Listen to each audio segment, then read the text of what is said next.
लगभग 6 साल पहले 15 जून 2015 मध्य रात्रि के लगभग 12 बजे पुरी के जगन्नाथ मंदिर में एक अद्भुत घटना घटित हुई।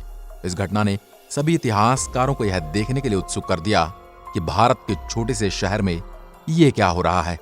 न केवल मंदिर परिसर में बल्कि पूरे शहर में बिजली चली गई। आखिर क्यों? क्योंकि जगन्नाथ मंदिर की मुख्य प्रतिमा से श्री हरि कृष्ण का दिल निकालकर किसी दूसरी प्रतिमा में लगा दिया गया था। नहीं, यहां पर श्री कृष्ण के हृदय से मेरा मतलब कोई आध्यात्मिक या फिर कोई रहस्यमय हृदय के बारे में नहीं है, बल्कि असली हृदय से है। श्री कृष्ण का असली हृदय वहां पर संग्रहित है, परंतु एक हृदय को उसके असली रूप में कैसे 5000 सालों तक संग्रहित करके रख सकते हैं? क्योंकि यह एक बहुत उन्नत और प्राचीन उपकरण है। यह हृदय मांसपेशियों से नहीं बना है। कुछ लोग कहते हैं कि ऊर्जा उत्पन्न कर सकता है। यह धड़कने लगता है। न केवल सूर्य की प्रकाश से यह ऊर्जा ले सकता है, बल्कि किसी भी प्रकार की रोशनी से यह ऊर्जा ले सकता है। इसी कारण पूरे शहर में बिजली चली गई थी। जो मनुष्य इस हृदय को स्पर्श करते हैं, उन्हें हाथों में मोटे दस्ताने और आंखों पर पट्टियां पहननी पड़ती हैं, ताकि उनकी आंखें इसके संपर्क में न आए। निसंदेह ये सुनने में थोड़ा अजीब लग रहा होगा, पर यह सच है। हम उन्नत प्राचीन उपकरणों के सबूतों पर भी नजर रख रहे हैं। सबसे पहले श्री कृष्ण जी के देह त्याग पर नजर डालते हैं, जो कि अपने आप में एक रहस्य है।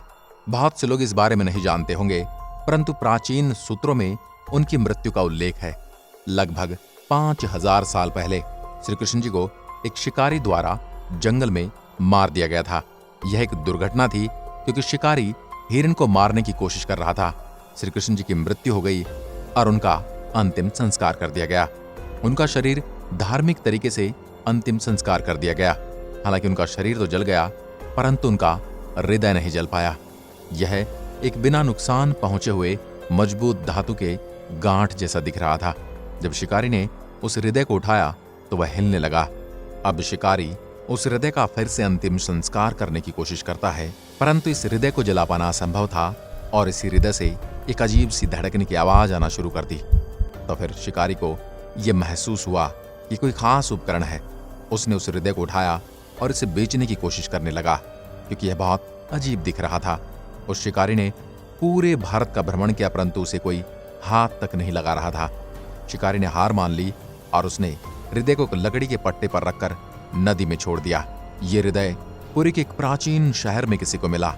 जब पुरी के राजा को यह पता चला कि श्री कृष्ण का हृदय है, तो उन्होंने एक प्रतिमा बनाकर उस हृदय को उसमें रखने का निर्णय लिया और इस हृदय को उस मूर्ति के अंदर स्थापित करने का भी निर्णय लिया, जो जगन्नाथपुरी में आज भी विराजमान है।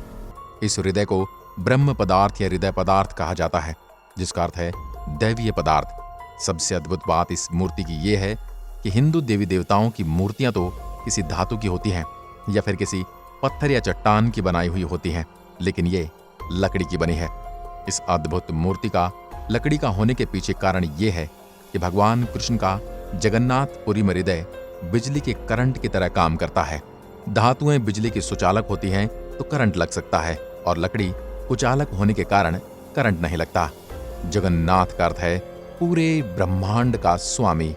इस मूर्ति का एक और अद्भुत तथ्य यह है कि यहाँ के पुजारी को हर 12 वर्ष बाद इस मूर्ति को हटाकर इसकी जगह पर नई लकड़ी की मूर्ति बनानी पड़ती है।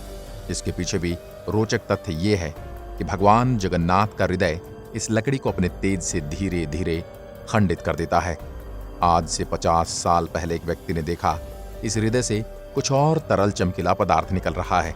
उसने ये भी देखा कि यह हृदय चक्र की तरह घूम रहा है।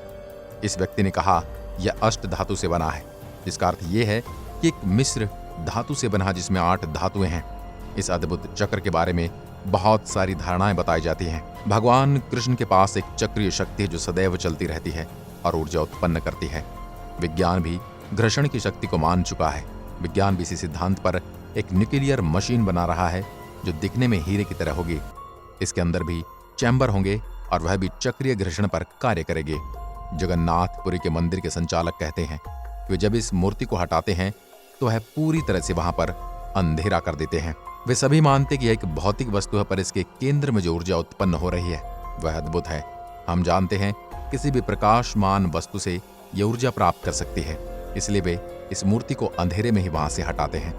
हम जानते हैं कि भगवान कृष्ण ने हमें एक प्राचीन उपकरण दिया है।